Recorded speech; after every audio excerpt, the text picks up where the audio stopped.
Actually, it is the last month of the year 2022. We're actually on the last stretch of the year 2022. So I'm going to start by saying Happy New Month. I hope that the month brings you joy, because it is, you know, a joyous season. Christmas is just around the corner. We're literally counting 24 days away from now. We're celebrating Christmas. So I hope that the month brings you a lot of joy and laughter and peace. But it's not only the first day of the month of December, but it's also a very important day, and that is World AIDS Day. And every year, on the first day of December, the world commemorates World AIDS Day, and people around the world unite to show support for people living with and affected by HIV, and remember those who lost their lives to AIDS. So this year's theme is Equalize, and this is a prompt slogan to work for the proven practical actions needed to address inequalities and help end AIDS. So what is it exactly about, you know, Equalize, and what are some of these areas that we are experiencing inequalities as far as fighting AIDS is concerned? And of course, what needs to be done to ensure that more, you know, or we fight, you know, these inequalities, just to make sure that we prevent further, you know, infections that is from HIV. And of course, how best then we can make sure that everybody, and especially, you know, has access to treatment. So it's going to be an amazing conversation. You want to be part of the same. But we also have a question for you this morning, and that is, when was the last time you actually got a HIV test? All right. When was the last time you got a HIV test? Feel free to interact with us. We look forward to hear what you have to say. Some people are scared to go and get tested because, like we always say, "Uju tambiwa nini?" All right. So when was the last time you got a HIV test? Again, we look forward to hear what you have to say. Our social media handles are at NTV Kenya, both on Facebook and on Twitter. But if you want to call in live, maybe ask a question, or just share your story, especially when you went to, you know, get tested. If you have a story to share, feel free to also share that with us as well. And by the end of the show, we all get to understand how we can all contribute towards the theme, and that is as far as Equalize is concerned. And without further ado, my guest in studio, we have Angela Langat, who is Deputy Director, HIV Investment. Thank you so much for joining us this morning. How are you feeling? Other than having a flu, I'm very well. I am so Thank you sorry. so much for having us. Karibu sana. Yes. Karibu sana to the conversation. This flu season, I don't know what is happening, you know, but we hope that everybody stays safe, and I hope that you've been, you know, keeping safe as well. Thank you very much, Angela, for coming. And we also have Doreen Moracha, who is an HIV advocate. She should be joining us via Zoom. I don't know if she's ready, but if not, you know, we'll be linking up with Doreen in the next few minutes. But Angela, let me just start with you, and I'm just going to quote, you know, what the UNAIDS director, the executive director, that is Winnie Byanyima, said as far as the new report, as far as, you know, this year's theme is concerned. And she talked about, we're calling for the world's attention to a painful reality that currently we're not on track to end HIV, or to end AIDS rather, by 2030, and the reason is inequality. What do you feel about this statement? I think it's a very powerful statement, and maybe I should just start with why, when we started to commemorate this day. Yeah. It started in 1988. I don't know where you were in. I wasn't born then. Yeah. And so it's just a day to renew efforts, and of course, as you had said before, to also remember the people who have died of AIDS-related deaths. And in Kenya, I think we have made good progress in terms of when we look at the data of HIV and AIDS. In 2000, we were at 9.1 in terms of the HIV prevalence. And now it's almost half. New HIV infections have also reduced. AIDS-related deaths have also reduced. Good thing, but what is emerging, and which is a threat, and we are worried about it as a council, is the fact that we are losing Kenyans every three lives every hour to AIDS-related deaths. A lot. That's a lot. In Kenya, we have 1.5 million people who are living with HIV. And when we did our estimates for last year, it dawned on us that we have a new surge. There are more new HIV infections. 4 new infections are occurring every hour. These statistics, they sound very, how do I say, abstract, but they are really scary. Because HIV hasn't gone away. It's the same way the people say COVID hasn't gone away. But I think there is a sense that because there is treatment, so people feel, I mean, I just need to take my ARVs and I'll be fine. And then that's it, And then that's it. But then people don't think about the long-term effect of being on treatment. I think when I was growing up, in the 80s, I was in high school. So then there was, it was during the president, late Daniel Arap Moi. He's the one who declared it a pandemic, and he declared it a crisis in the country.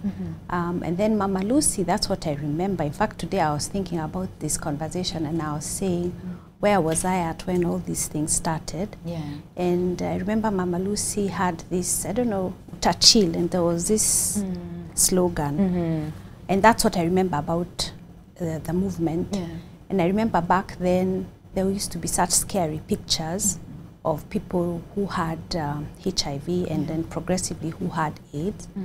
Nowadays, we don't see that. We see people who are healthy. And I think that's what is kind of making people think that it has gone away. And actually, it hasn't.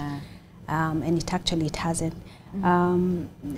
Interestingly, again, through the data that we are seeing, is that we have an increase of people dying from AIDS-related deaths. 10 of these, and namely from 10 counties: Nairobi, Kisumu, Homa Bay, Siaya, Migori, Nakuru, Mombasa, Kakamega, Kiambu, and Kisii.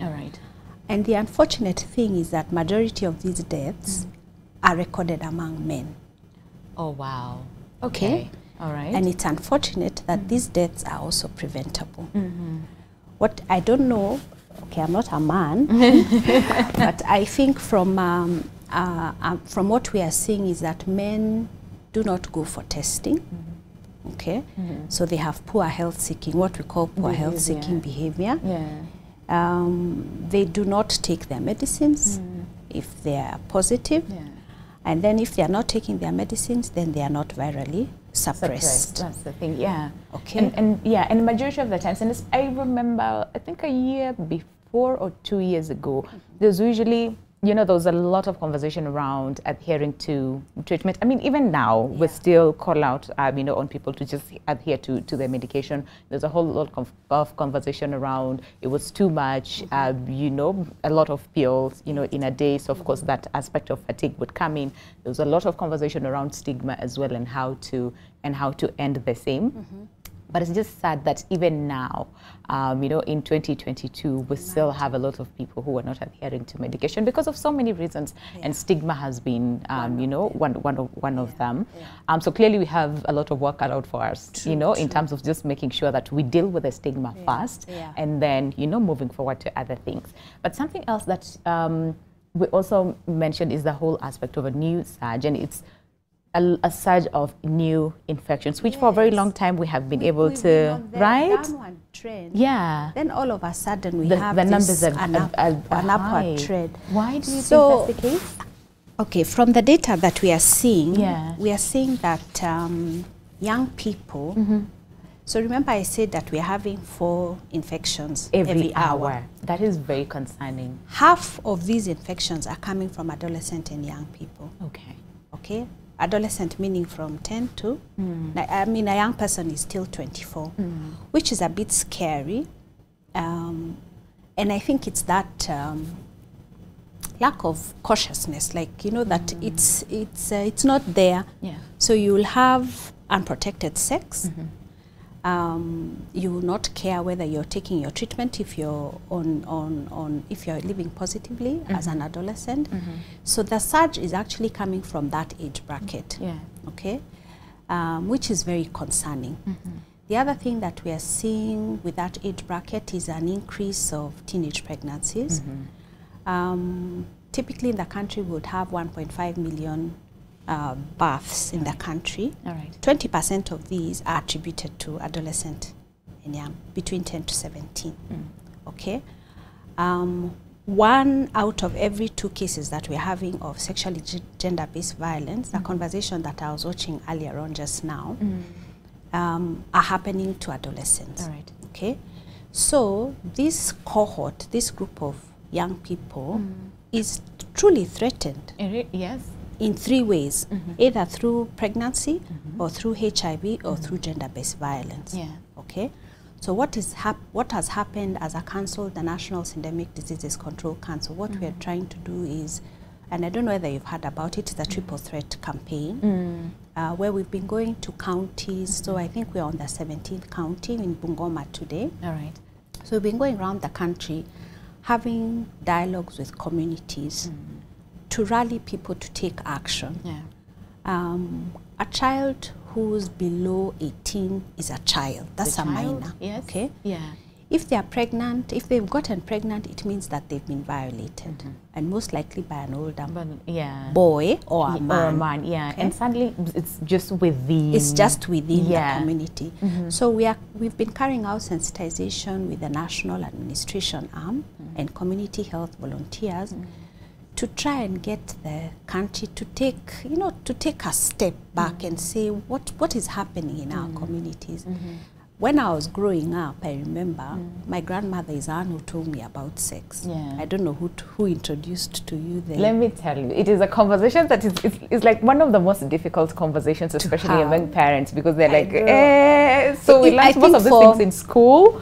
You remember this, I mean, when we were in school, we would have like separate, sometimes like one afternoon, so the girls will be taken to like a separate room away from the boys, and then we're given like sanitary towels, and then you talked a teeny bit, you know, about intercourse, and then that's it. So most of this information you get from, I mean, most of us got from the internet, you know, where parents would also try and talk to us, but you know, it was a very awkward conversation that nobody wants to. As a parent, because I have 2 children. Yes. I think the hesitation, I think, for parents is because you're talking about your own sexuality. Right. So it becomes a bit, it's very uncomfortable to have a conversation with your child. But we're encouraging parents to do that. Just do it. Because once we demystify sex, we're already taking a few steps ahead. True. So like for me, my grandmother is the one who had a conversation with me about sex. I've had a conversation with my 2 children. And you know, when you don't have that conversation and you say that, for example, from when the child is young, your body is your own. Nobody else is allowed to touch it. This is an inappropriate touch. If you don't tell your children, then this is what we are seeing. That's true. If you're not telling your child, there are different ways of protecting yourself from HIV. One is to abstain. Another one is to use a condom, if you want to have sex.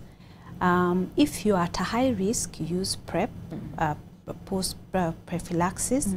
So there are different ways of protecting yourself. All right. But we have to have this conversation. This conversation doesn't matter how uncomfortable it doesn't matter how you have to start with that conversation. I think what has happened, as we've become more advanced, more urbanized, is that we are not having these conversations in community. Yeah. That you see, because Like before what used to happen, I grew up with so many people around me. Yeah. But that has changed. And because that has changed, we have to also adapt to that change. Yeah. And also something else that we see, and especially still among this age group, is the fact that, and we hear a lot of people say this, either out of ignorance or really just because we want to talk about it, and that is young girls now are more scared of getting pregnant than getting infected with HIV. And it's just sad to think about it that way, because how about we prevent both, you know, from happening? Because one way or the other, either affects your life, you know, one way or the other, right? Forever. So it's something that we shouldn't just talk about it lightly just because we want to have conversations around this. And we've even had a lot of parents saying the same, saying, so this girl is scared of bringing a child home and not forgetting, and forgetting that there are also, you know, other risks that are associated with the same. So have these conversations as a parent. It doesn't matter how uncomfortable it is. It doesn't matter how uncomfortable. Start these conversations. Yeah. And I think sometimes I've met ladies who are either single or married, and when I say to them, have the conversation, and then they ask me how. And I say, it's the same way, you know, you can be, if you meet somebody for the first time, you're uncomfortable with them because you need to get to know them. It's the same thing about the conversation of sex. Just start. It will be awkward. It will be awkward in the beginning, but the more you continue to become more confident about it. And if there's not that opportunity to have that conversation, find someone who will have that conversation with your child. All right. Yeah, but don't let them go to the internet or to their friends to find out this information. Yeah. Okay. All right. I can see Maura on this screen. Maura, I don't know if you can hear me. Maura, we're still trying to get you situated. I don't know. You can hear me. Perfect. I'm not sure how much of the conversation you have picked or listened to, but Angela has given us some really concerning figures that we should all be concerned about, and especially the fact that over the last few years we have had a decline in the number of new infections, but just recently, you know, we're seeing a surge of the same. And just, you know, a quick figure is the 4 infections in every hour.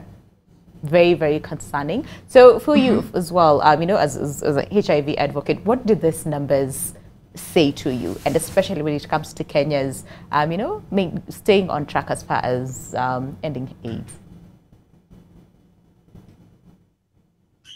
So thank you so much, and thank you for this conversation.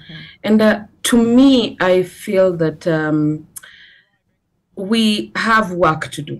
We have information to give. We have services to give as well in matters HIV. We might think that 40 years later, HIV is over, but it's not, because a lot of people think that now, because we got used to living with HIV, then everything is fine and we're back on track, but we are not, because now we're seeing the surge among adolescent girls and young women. That is the ages of 10 children, literally, who are not born with HIV, but who acquire HIV along the way.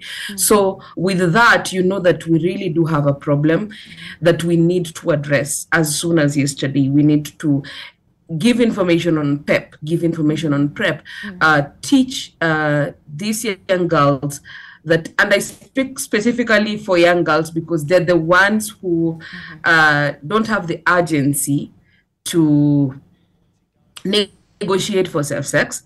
They are highly at risk, and they are the ones that we target the most because they are the ones who make up for almost half the percentage of the new HIV infections. So HIV is not over.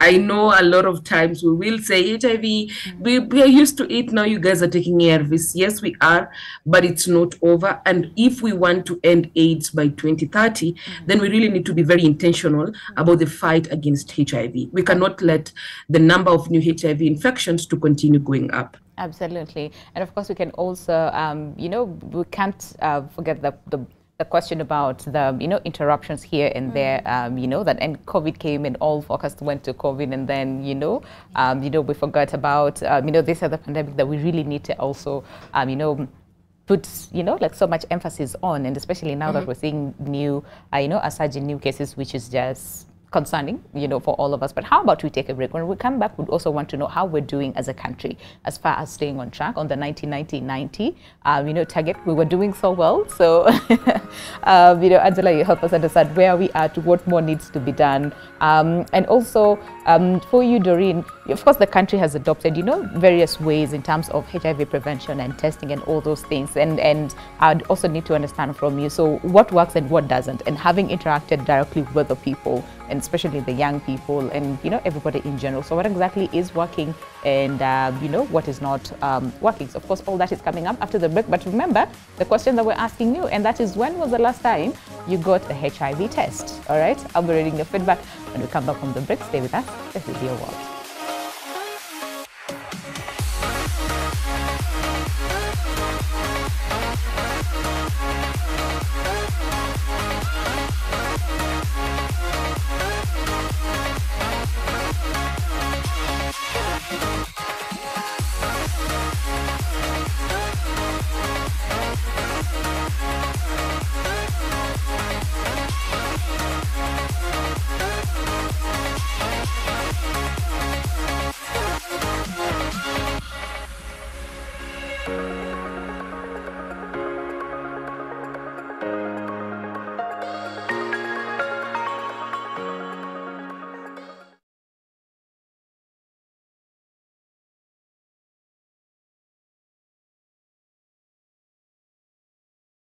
Enjoy early Christmas offers. Join us on our open day on 26th November 2022. Call us on 0790-771677 or SMS LAND to 21595 for more info.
There's so much more to life at Crystal Rivers Residences. Just 20 minutes from Westlands using the Nairobi Expressway. Crystal Rivers Residences offers a bouquet of 3-bedroom apartments, which come with an array of amenities such as ample parking area per unit, a swimming pool, spacious lounge area, a dining zone that opens up to the kitchen space, inbuilt wardrobes in the 3 bedrooms, including a spacious master bedroom that is en suite with a walk-in shower and restroom, well-manicured gardens, and a mall and school that cater for all your shopping, leisure, and children's educational needs. With our special, easy, and flexible payment rates, you can be sure to own a special piece of Crystal Rivers and call it home.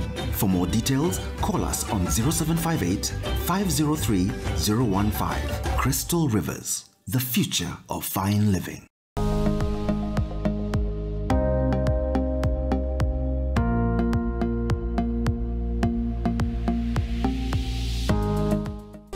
New Nivea Radiant and Beauty Advanced Care. with 5 oils and 5 vitamins. 48-hour nourishment. Helps reduce appearance of stretch marks in just 2 weeks. New Nivea Radiant and Beauty Advanced Care for your shade of beautiful. This week on The Best Of, we look at what it takes to keep avocados constant. You only learn you have the wrong seedling after 3 years. Then you say, oops, wrong fruit. Organic farming is the present and the future. Once they taste your fruit and when it has a certain high percentage of chemicals, then you lose the market. And we get a proper agroeconomic education. The difference between me and you, who has bought on the roadside, I am 1 year ahead.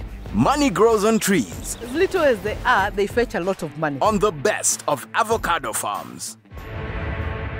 Go is about thriving, reaching for the stars. It's about exploring new ideas, securely and safely, from the palm of your hands. It's go time with M-Pesa Go. Karibuni sana, karibuni. Niwauzie? Ugali matumbo batia mimi. Ugali matumbo! Na wewe? Ipe wali maragwe. Wali? Hey! Wewe, mchele madando hapo! Na Nilikuwa nataka kaomena na kadoma.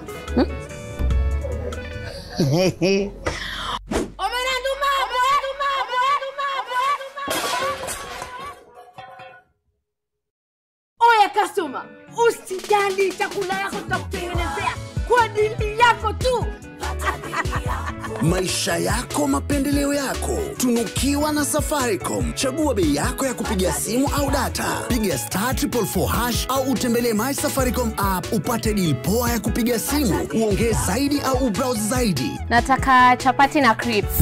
Mala sausage. Nataka ugali na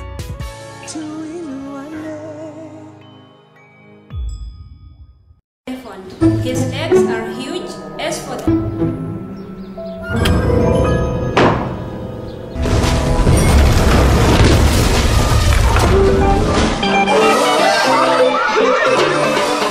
Santon, a fun new world of flavor, fruity freshness in every sip.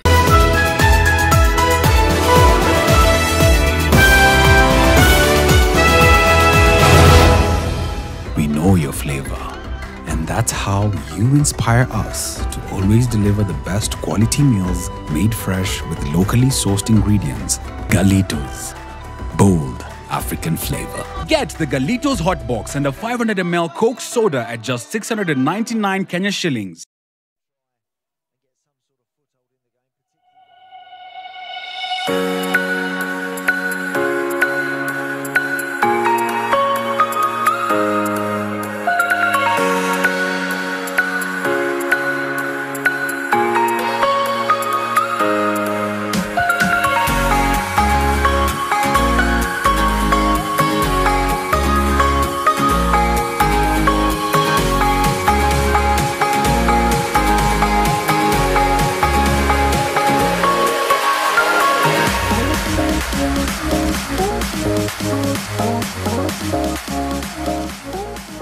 Welcome back. Glad you're still with us. The show is Your World. Time really flies, and of course today, like we said, it's a very important day that we all should sit, reflect, and also see what we can do. And this is as far as the fight to end AIDS. And like we said, today the world is commemorating the World AIDS Day. And of course, it's upon all of us, all right? Put our efforts together just to see how we can end AIDS by 2030. Is this a reality?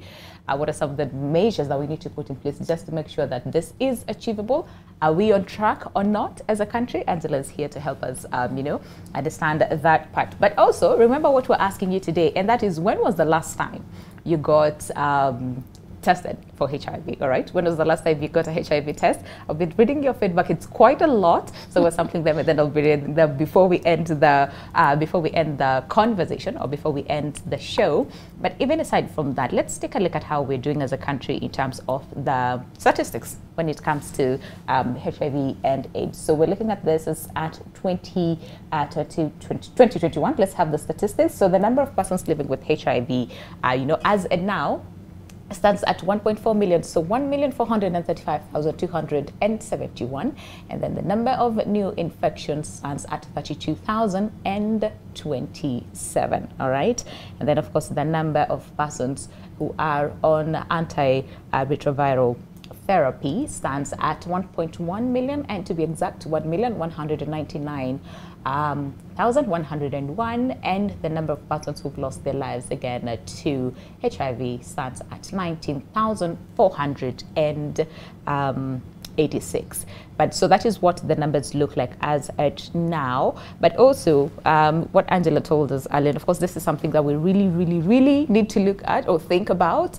very keenly, and that is the surge as far as new infections. And right now we're seeing, you know, 4 new infections in every hour. So you can count out by the end of the day, you know, what the numbers look like as far as the new infections is concerned. And that tells you that HIV is still here with us, AIDS is still here with us. So we need to put, you know, take all the precautionary measures. And Angela, I'm just, in terms of then understanding where we are at as far as the 95 years, you know, target. Where are we at as a country? How are we doing? Okay, so maybe just to educate the public a bit, those targets were set out by UNAIDS, and I think as human beings we like to have targets so that people can measure how well they are doing.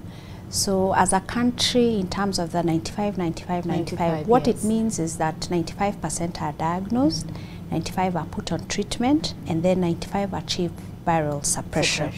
So for the adults, and it's interesting noting the number of people who are on the ART treatment. So for adults, we have 92 out of 95. And then 78 have been put on treatment, meaning that we don't know where the others are. Okay. That means, remember the conversation about are men being tested? Are we the question you asked today? When was your last? So you got tested. And then how many of these have their viral suppression low? Only 73%, which is very low. It is. When you look at children, which is where I just feel completely sad. So we have 69% diagnosed compared to adults at 92.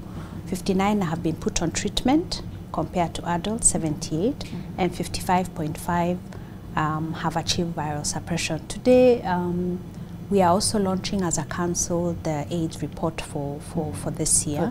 And this information is there.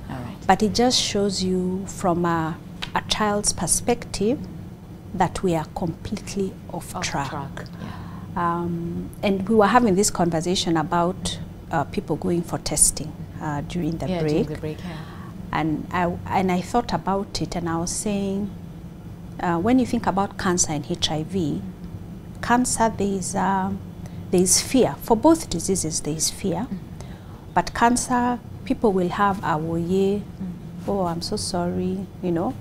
HIV, I think there is more of a judgment. And maybe that's what people fear, to go and get tested. Because if I test positive, what are people going to say? People are going to say that I've been promiscuous, or what will people say? So there is that fear. So for children, my heart goes out for children completely. And as I was saying before, we have about 1.5 million births every year. Majority, 20% of these are attributed to young adolescent and young people. Now, can you imagine, if you're pregnant, you're supposed to go to the clinic for at least 4 times during the 9 months. So where are we getting this new infection for children? So if a woman is living positively with HIV, she will not attend her clinics, therefore will not be on treatment, or she will not check her CD4 count. It's very easy for her to pass the infection to the child. So in fact, I was just saying, I think people need to have couple goals. That's what you people call them these days. You need to have a couple goal, you and your person. If you're expecting a child, what is your couple goal? Your man takes you to the clinic. You even for yourself as a woman, you decide what are you going to do. Because I think the public education that used to happen long time ago, as we were saying, about having images on TV with people looking so scary. I don't know whether that can work anymore. Maybe it's just that intentional behavior and saying, you know, I'm doing this for myself, I'm doing this for my child, I'm doing this for our couple. And I also, and I also think just that reminder that, listen, AIDS is still here with us, HIV is still here with us, so we cannot afford to, you know, to just leave as it is, because we still have... Because we have sex, people are having sex, that's the reality. And parents, I think parents need to really... People are having sex, yes. And we should just accept that people are having sex. And when we have sex, and especially when it's unprotected, the harsh reality is that you'll either get pregnant as a girl, or you get HIV, or you do both. Yes. Yeah. So we need to deal with that reality. For a long time, you know, parents were like, no, this cannot be my child. And remember, I think last year we were having this conversation about how the rates of you know, infection are higher amongst 15 to 24-year-olds, you know, as compared to any other age group. So really, that's a concern for all of us, really. And I want to bring in Doreen in this sense where. So there have been conversations around prevention, right? And go and get tested, and you know, and do this and do that. Wear a condom.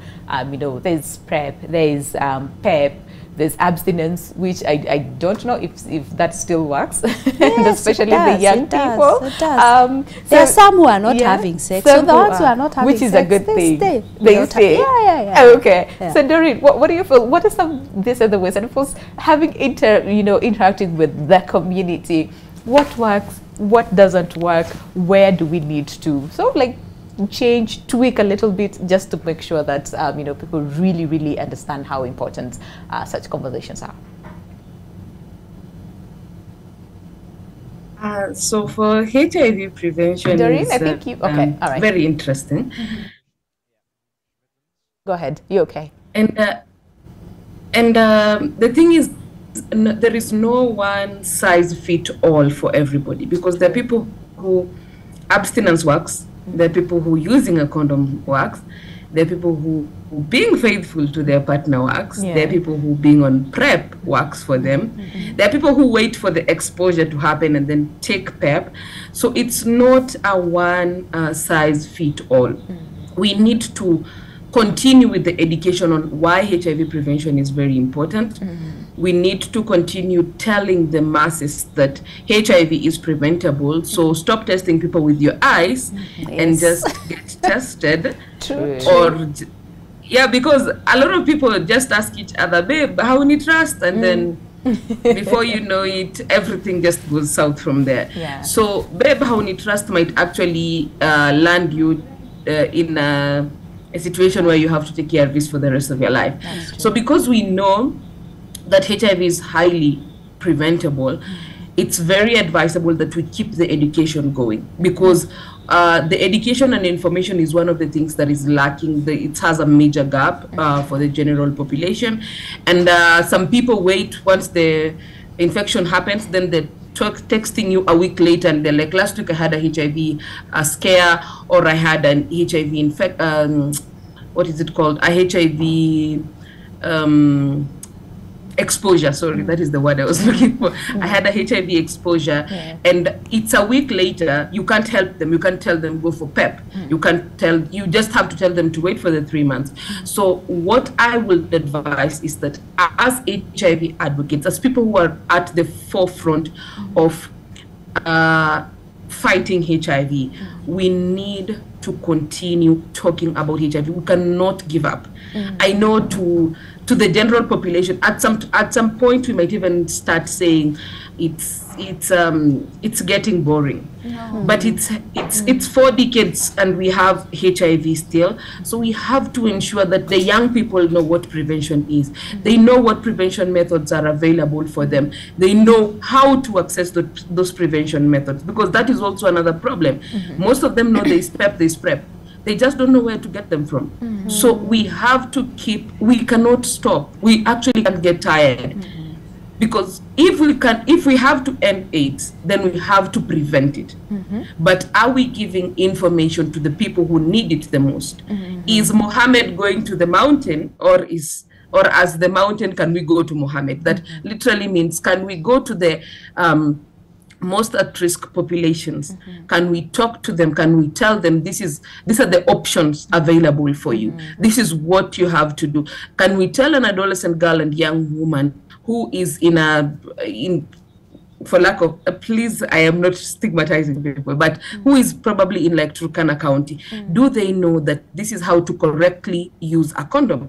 Do they know of the correct and consistent use of condoms? If we don't step up on the prevention fight, then we will always have more new numbers. And my question has always been, can we sustain the new numbers of people getting infected with HIV? All right. So if the minute we are able to answer that. All right.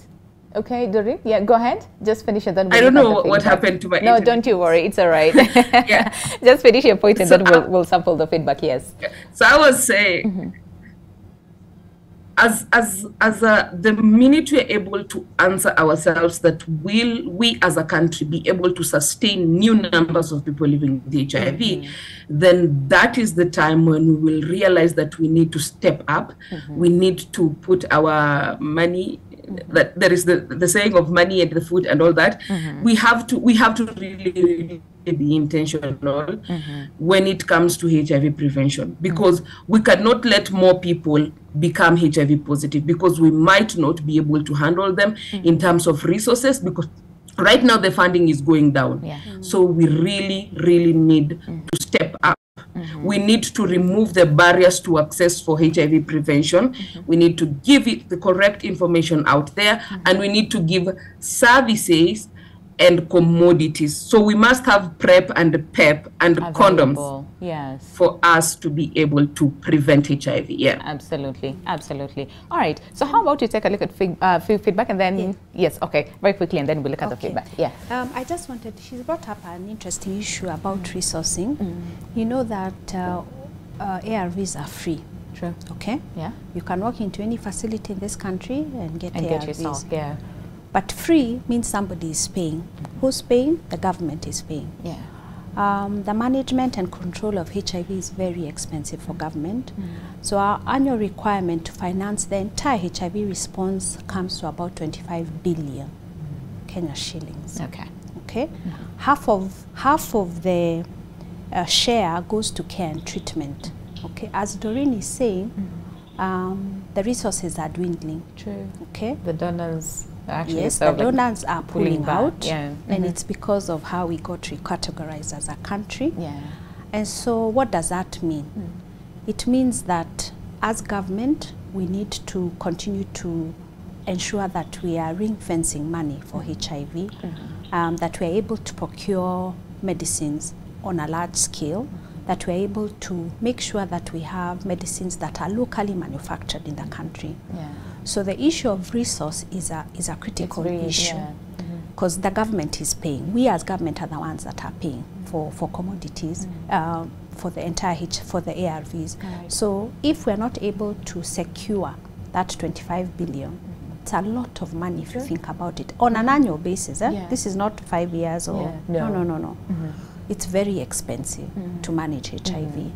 And so, as she was saying, it's to make sure that we have that resource ring fence, meaning that it is secured, that the only way you'll be able to touch that money is that if it is for commodities. But we are not there yet as a country. We have a long because we way, are heavily funded by external donors. That's true. Yes. Long way to go. And we need to, it's time like we put measures in place for us as a country to make sure that in the event that this one's, pull out completely, we're not, left in the dark. Remember there's a time, I think a year ago or two, we had a shortage of ARVs and and everybody was like, listen, where is the medication? So clearly there's a lot of work that needs to be done in that sense. All right. So let's take a look at what you have to say as far as the question that is, when was the last time you got a HIV test? So David Dindi says, last week, self-testing kits are good. I wish they were free. All right. Angela, will we ever get to that point? We'll wait and see. And then Julie. $4. Ask him how much he paid. All right. Julie Wangeshi says, when I was pregnant with my 14-year-old daughter. All right. So 14 years ago, is that what I'm speaking? All right. Can I ask, can you imagine? Okay. That's an interesting question the guy said about the self-test kit. Yeah, I've just remembered how, like for example, during the Safari Rally, people were able to buy, is it grants, which is 12-year-old age? Yes. It's about how much, 15,000? Yes. Imagine you can't afford to buy a condom. You can't afford to buy a self-test kit. Good question. Good question over Just there. ask him.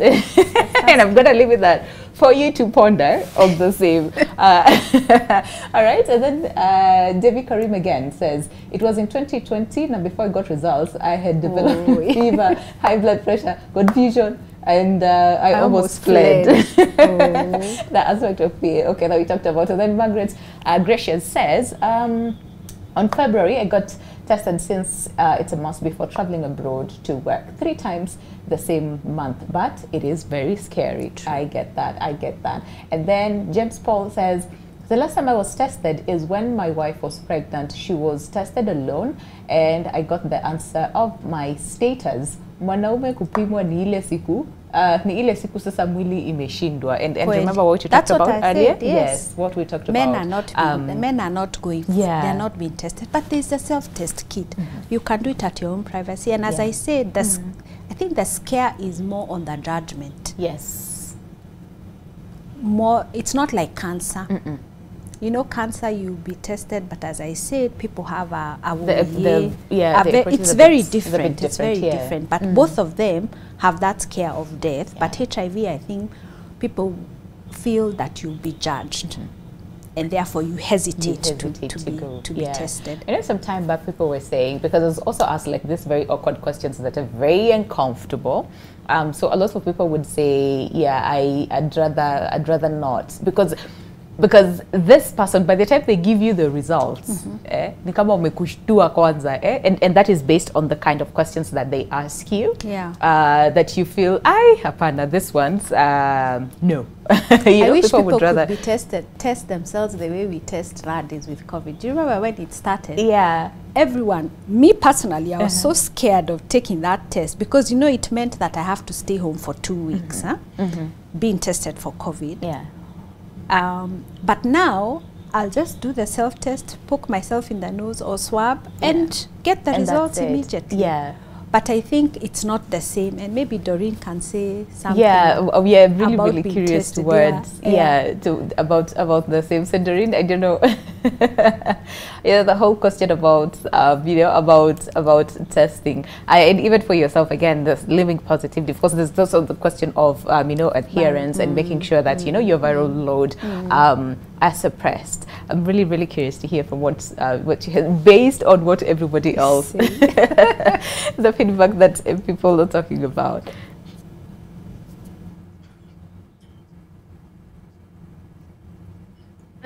One thing about HIV testing, a lot of people are very afraid of doing it.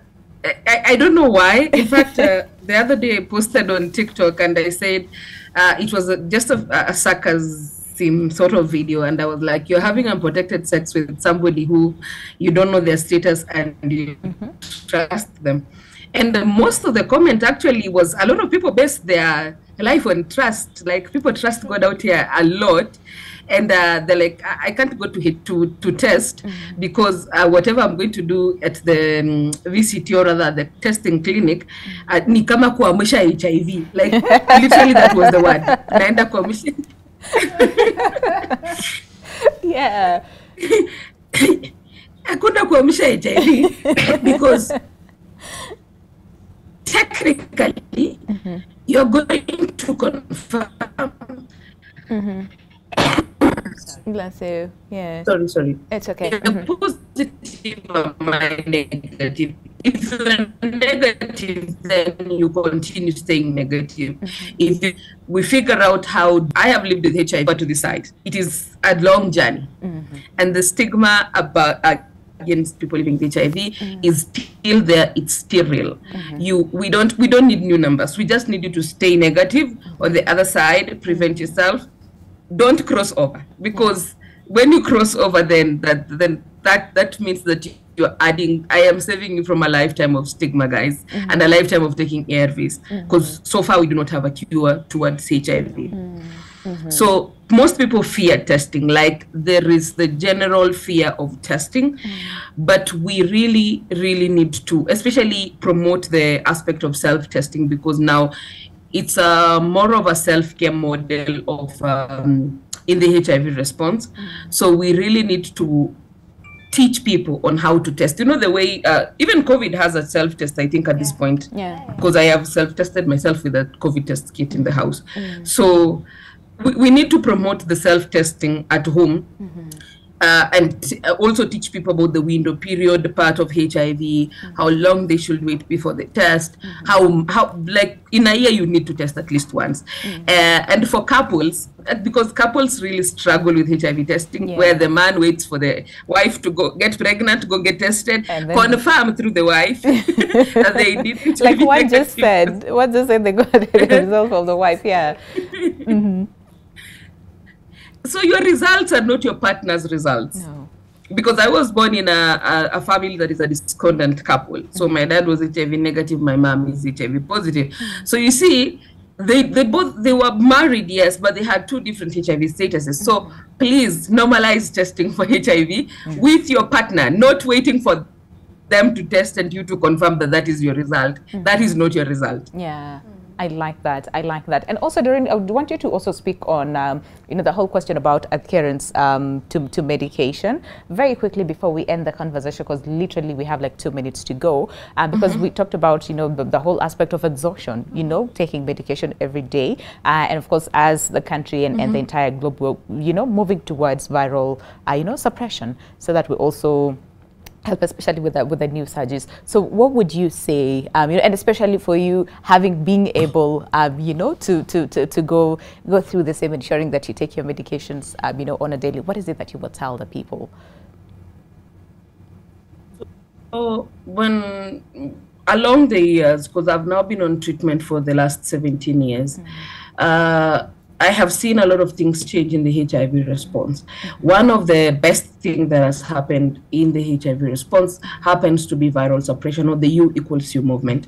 So U equals U basically means undetectable equals to untransmittable, in that when you take your treatment well, you suppress the level of virus in your body to undetectable level. So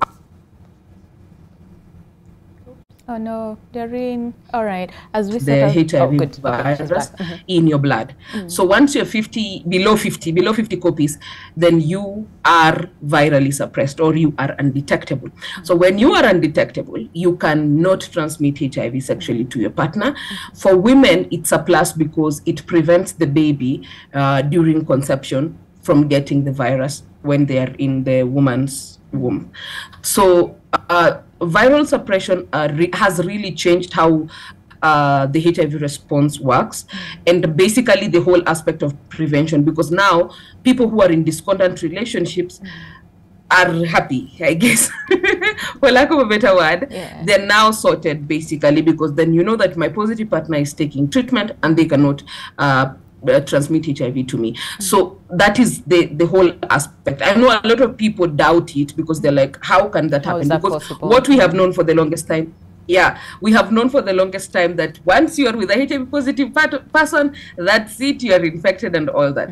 But no, now things have changed. In fact, I tell people HIV has changed, so should you. So just learn what is happening, what is new. And U equals U is new. It is the new baby on the block, and I'm IU equals U African ambassador, and we just want to teach people the importance of adherence, the importance of sticking to your treatment, the importance of ensuring that you're not taking your treatment just for your partner, just that you do not infect your partner, but also because you know that once you're undetectable, the aspect of opportunistic infections goes down. So you get to yeah. live a normal, healthy life, absolutely, like everybody else. Absolutely. Yeah. That is it. Yeah. Thank you very much, Doreen. Allow me to take that as your parting shot. Very strong point over there, because we literally have to get out. But very quickly, Angela, to you, in terms of, clearly we have a lot of work cut out for us, long way to go. But of course, in relation to, you know, the whole theme about this year, that is equalized. What would you say in literally 30 seconds before we chase out of the studio? I think for me, my parting shot is that if you're pregnant, please go for your clinics. All right. If you test positive, just listen to what your healthcare worker is saying. If you have to be put on treatment, be put on treatment, and stick to that treatment. Imagine your baby won't get HIV. True. Just attend your clinics as you're being told to. Do what you're being told by your healthcare worker. Yeah, that's my parting shot. And I like that. I really like that, because sometimes we tend to forget that part and just focus on prevention and do this, do that. But we sometimes tend to forget that part. But thank you very much, Angela Langat, Deputy Director, HIV Investment, as well as Doreen Moracha, who is an HIV advocate. You know, ladies, such an insightful conversation. Clearly 1 hour is not enough for us. But we continue the conversation throughout the day and even in days to come, because we cannot just talk about this in one day. Alone. We need to have, you know, consistent conversations around the same. But I'm sure you've picked a lot. Remember, 4 new infections every hour. That is something to really think about and take all the necessary measures to, you know, end AIDS by 2030, because like we said, this is a collective effort. So we wish you a lovely day ahead. Stay safe, and of course, you know, keep spreading the word, because we cannot assume that everybody has the information. So spread the information, correct information, that is, as far as ending AIDS is concerned. And my name is Winnie Lubembe. Have yourselves a lovely weekend. I'll see you on Monday, same time, same place. But for now, goodbye and God bless.